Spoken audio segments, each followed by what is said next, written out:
Somewhere in the black Atlantic night, a wolf pack of German U-boats is closing on a convoy of merchant ships. 40,000 tons of food, fuel, and ammunition. If those ships do not get through, Britain starves. The Allies won the Battle of the Atlantic by 1943. This is the Battle of the Atlantic. 1939 to 1945, Atlantic Ocean. A battle is about to begin that will change the course of the war. On one side, Allied powers, commanded by various Allied commanders.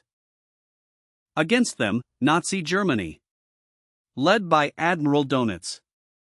Both sides know what is at stake. To understand this battle, we need context.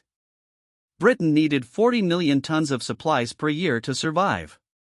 Germany's U-boats tried to cut that lifeline. The longest battle of WW2 lasted 6 years. Allied powers had assembled a powerful force. Thousands of convoy escorts, destroyers, corvettes, aircraft. Nazi Germany was equally prepared. Over 1,100 U-boats built during the war. The stakes could not be higher. A defeat here would be catastrophic for either side. Various Allied commanders studied the situation carefully. Every decision now could mean victory or disaster. Admiral Donitz was confident. The plan was set. There was no turning back. The men on both sides knew that many of them would not survive what was coming. The Battle of the Atlantic began the very first day of the war. Hours after Britain declared war, U-30 torpedoed the passenger liner Athenia. Admiral Karl Donitz had developed the Wolfpack tactic. Multiple U-boats would attack a convoy simultaneously from different directions at night. A single U-boat was dangerous. A Wolfpack was devastating. They could sink 10 ships in a single night. In the first year, U-boats sank over 1,000 Allied ships. Britain was losing tonnage faster than it could be replaced. The escort ships were desperately outnumbered. Corvettes and destroyers tried to protect convoys stretching across miles of ocean. The Code War was crucial. When British codebreakers at Bletchley Park cracked Enigma, they could reroute convoys away from wolfpacks. But then Germany added a fourth rotor to the naval Enigma. For 10 months, the convoys were blind again. Losses soared. The happy time. That is what U-boat crews called the period when they hunted almost without opposition. For them, it was a shooting gallery. Depth charges were the escort's main weapon. Drop patterns of explosives forced U-boats deep. A direct hit was devastating. The mid-Atlantic gap was the killing zone.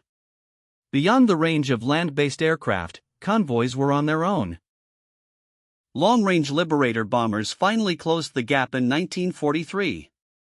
U-boats could no longer surface safely anywhere in the Atlantic. New technology turned the tide.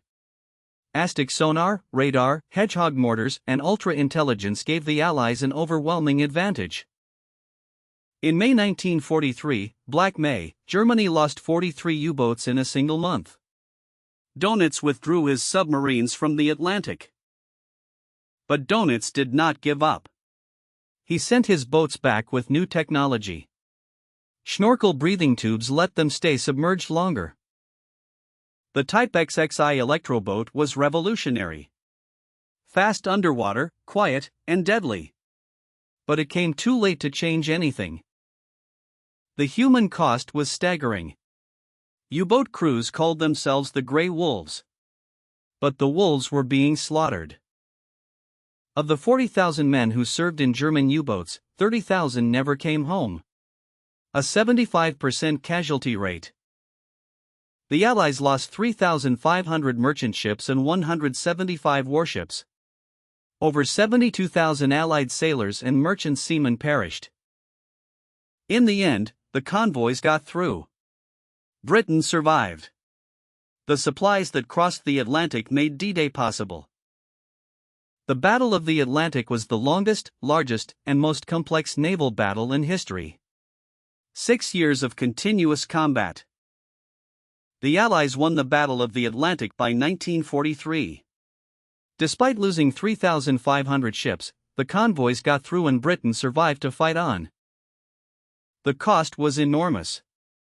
Allied powers lost 72,200 Allied sailors killed, 3,500 merchant ships, 175 warships lost. Nazi Germany suffered even more. 30,000 U-boat crew killed, 783 U-boats destroyed. When the news reached the capitals, the world understood that the war had changed.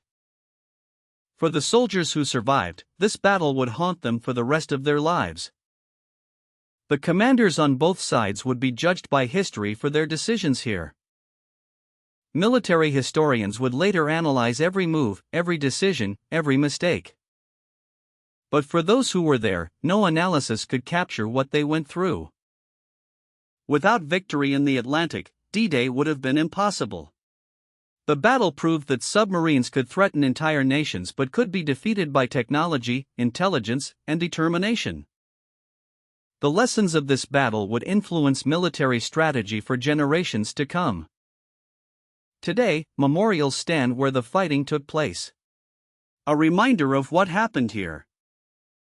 Books, documentaries, and films have told this story. But nothing compares to the reality. This was the Battle of the Atlantic. The Allies won the Battle of the Atlantic by 1943. And the world was never the same. The events described here shaped the world we live in today. The events described here shaped the world we live in today. The events described here shaped the world we live in today. The events described here shape the world we live in today. The events described here shape the world we live in today.